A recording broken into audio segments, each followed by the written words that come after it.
ఈ వీడియోలో మనం ఇప్పుడున్న టెక్నాలజీకి, మన పురాణాల్లో ఉన్న టెక్నాలజీకి కొన్ని కంపారిజన్స్‌ని మరియు కొన్ని ఇంట్రెస్టింగ్ విషయాలనైతే తెలుసుకుందాం.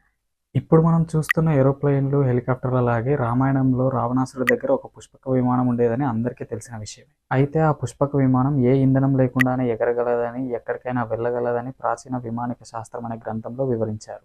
ఇప్పుడు మనం చూస్తున్న DNA cloning, test tube babies technology లాగే మహాభారతంలోని గాంధారి దేవికి ఒకే సమయంలో 100 మంది కౌరవులు జన్మించడం అసాధ్యం అనిపిస్తుంది. కానీ వ్యాసుడు గాంధారీ దేవి గర్భాన్ని 100 భాగాలుగా చేసి వాటిని ప్రత్యేక పాత్రల్లో పెట్టి పెంచారని పురాణాలు చెప్తున్నాయి. ఇప్పుడు మనం చూస్తున్న న్యూక్లియర్ బాంబ్స్ టెక్నాలజీ లాగే మహాభారతంలో ఉన్న బ్రహ్మాస్త్రం మరియు పాశుపతాస్త్రం వంటి ఆయుధాలు అణుబాంబులకు పోలికగా ఉంటాయి.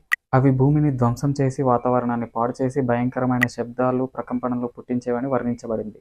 ఇప్పుడు మనం చూస్తున్న ట్రాన్స్మిషన్ టెక్నాలజీకి పోలికగా సంజయుడి దృష్టి అని చెప్పవచ్చు. మహాభారతంలో సంజయుడు అంధుడైన ధృతరాష్ట్రుడికి కురుక్షేత్ర యుద్ధం కళ్ళకు కట్టినట్టుగా చెప్పాడు. సంజయుడు యుద్ధంలో లేకపోయినప్పటికీ యుద్ధంలోని ప్రతి దృశ్యాన్ని ధృతరాష్ట్రుడికి కళ్ళకు కట్టినట్టుగా వినిపించాడు. ఇది టెలికాస్టింగ్ లేక టెలిపతికి పోలికగా భావించవచ్చు. ఈ ఇన్ఫో మీకు ఓకే అనిపిస్తే లైక్ చేసి మన ఛానల్ని సబ్స్క్రైబ్ చేసుకోండి.